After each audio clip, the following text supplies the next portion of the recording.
at the ECOWAS membership, only 2 countries have not had coups. Only Cape Verde and Senegal. So you can understand the quagmire ECOWAS finds itself in.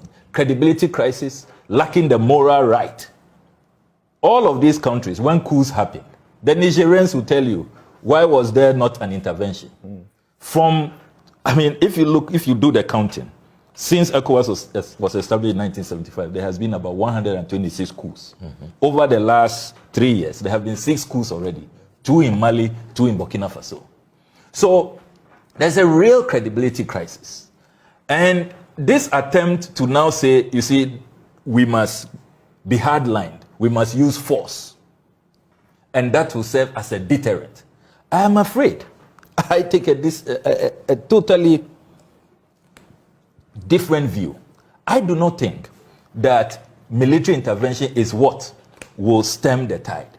Rather, they should look at the causative factors. All of this bad leadership, people using democracy to entrench themselves, to kill their people. Look at how many opposition leaders have been imprisoned in Senegal, how many protesters have been shot in Senegal by a democratically elected leader. Look at the state of unemployment on the continent. Look at the state of corruption. Niger, if you look at all the UN multidimensional poverty analysis, is below the ladder, the poorest, and yet they have uranium. Yet they have this pipeline which others are leveraging to advance their economic interests. And the masses, will you believe that about 80% of the people in Niger don't have access to electricity? Can you believe that? Basic amenities. And only a few elites enjoy. Once they go into these negotiations and their family cronies get a good piece of the pie, the rest can go to hell. Then the elephant in the room, if you look at this new wave of coups, they are all happening in Francophone Africa. We must be honest to have a discussion about the French hegemony in the sub-region.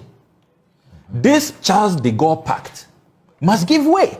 There is great resentment on the continent against this influence of France. As we all say, the French never left. The Brits, if you look at the decolonization, the disengagement, they left fully, we became Republican status and all of that. You can't say the same of the French. And the masses are rebelling. One factor that these ECOWAS leaders haven't considered is look at the level of popularity. If anybody tells you that these coups are not popular, look, I have friends in Niger. I have done my own independent analysis because I know that during these times there's a lot of propaganda. Talk to people on the ground. Talk to ordinary people. It was the same in Mali, the same in Burkina Faso. So what is democracy really? Isn't it about what the masses want, what the majority want? So we must have a discussion about that French hegemony.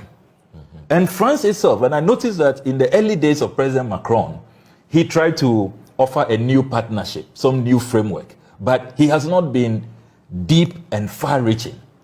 That discussion must be held. Look at the demonstration in Niger and the chants. But I must add, though, that in as much as a Pan-Africanist, I am against any form of oppression, any form of colonization. I denounce what is happening now, where people are chanting down with France and yet are flying Russian flags. Don't move from one master to another. We must find a Pan-African solution to our economic crisis. We must have an African solution.